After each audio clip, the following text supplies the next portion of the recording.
Today is all about a G-Shock you should own, but probably don't. Let's get into it! Yes, and welcome to the Mad Watch Collector Show. Today is all about one of these, a G-Shock, and it's a G-Shock you and I should have bought a long time ago. Now, you all know I love a good Mudman. No, not just wrestling, the G-Shock. And as I was doing my research on the latest iteration of the Mudman, I found out that you can still buy sort of the first official Mudman that was released in 1985. Now this puppy is what they called the G-Shock 2, and it must have been a huge thing for G-Shock and Casio at the time. Here we had a new G-Shock with a brand new shape that, to be fair, is more of a square than the square G-Shock, but this was the first reference that was mud resistant, dust resistant, the ultimate G-Shock. And it cemented itself in popular culture from being on the wrist of Arnold Schwarzenegger in a fantastic film called The Running Man. There's no better film than a 1980s one depicting the future with Arnold Schwarzenegger beating up a few people. Believe it or not, G-Shock wasn't doing too well, and it wasn't until the Gshock Square came to the Western market in '86 did sales just explode. And I guess it kind of left this G-Shock 2 in limbo. Now, I bought this puppy brand new on eBay. I think these references are being discontinued, you know? They only come in one reference, which may put some people off. But honestly, I'm so glad I bought one of these. I'm not going to give any excuses for the footage that you're going to see of this watch being a bit smudged or scuffed. I have been wearing this like a tool, like a work watch for 2 to 3 weeks now. Anyway, let's take a look at the G-Shock that should have been the successor to the Square. Plus, you're going to get my wife's opinion of it at the end of the show. Are you a G-Shock ready? Let's go.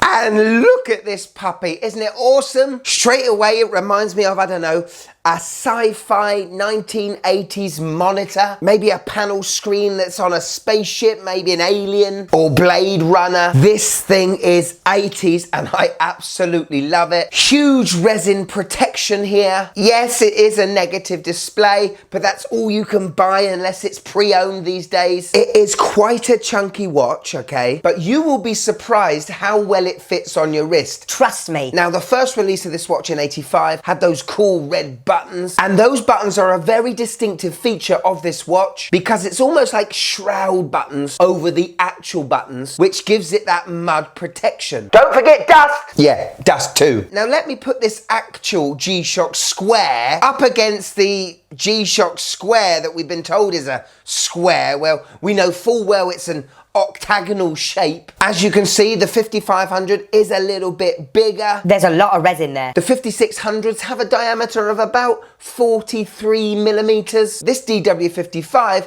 is around 46.5 millimeters. Here it is also up against my 6900, and you can see that the 55 definitely has more presence, doesn't it? A lot of resin. But we've got to think of this G-Shock as the 2.0 of the original Square. This must have been made better. We've got a very wide strap with a twin tang buckle. We have that usual lip that goes over that screw case back, synonymous with all G-Shocks. You know, if you drop it, whoa, bounces back up and it protects, you know, the module inside.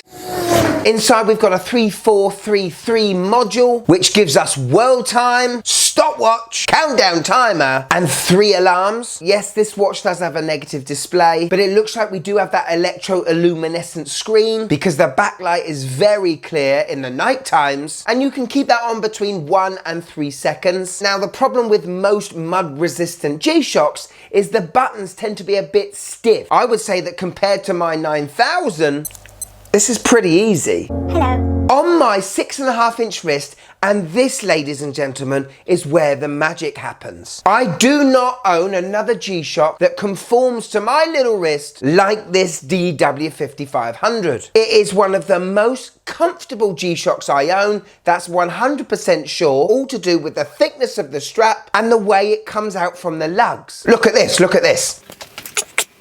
Look at that. Look how snug that is to my wrist. No daylight, underneath that strap whatsoever. Superb. So I'm going to say something quite controversial. I don't really want G-Shock to be listening, but this 5500 wears better than a 5600. What? So there you go, the DW55 Arnold Schwarzenegger G-Shock. Now here's what I'm hoping. 2025 will mark the 40th anniversary of the first G-Shock 2. Now we all know that Casio and G-Shock love a good birthday. I think this is a significant piece. I think this reference is going to come back and come back big. Really annoying, right? Because in 2015, 2016, a Japanese domestic model, I think it was the GW5510, this one came out, but this was your multi-band 6, your tough solar. I want to try and get this one somewhere, somehow. But how cool would it be in 2025 to have this bad boy come back with those little red buttons? It would absolutely fly out the door, G-Shock, I'm telling you. This G-Shock can't look more retro than it does. What I am tempted to do is possibly get an old GW5510, whip out the module and stick it in this one. This is my current G-Shock lovely beta, and I'm so glad for finding this one out. But G-Shock, you lied to us about what a square looks like. Because this ain't a square. This is a square. More like a rectangle. Oh, all right. I love the G-Shock rectangle. So here is my wife's thoughts on the DW5500. You know, I actually quite like this. It reminds me of a 1980s microwave, but there's something about it that's quite cool. Yeah. Oh. Yes! I mean, she wouldn't wear it and she wouldn't buy it herself, but, you know, that's progress, isn't it? Yes, another Casio corner, and we've got to thanks for watching. And I've got to say, I haven't really been that much in love with those jelly G-Shocks, you know, the see-through resin. But this DW5600 SRS-7, well, this is a superb summer watch, isn't it? But this picture has definitely, you know, got me thinking about those jelly G-Shocks. If you'd like to be on the next Casio corner, all you got to do, find me on Instagram here and tag me in on one of your Casio posts. Who knows? Next time, the star of the show could be you. Thank you so much for watching till the end. If you want a bit more of the Mad Watch Collector channel, click join. Yeah. Want some merch? Get a bit further and click down there. But if I've got you for a few more minutes, why don't you have a look at this one? This is C'est Magnifique. Obviously, any Casio show you're gonna love, eh? Go on, click it. Click it!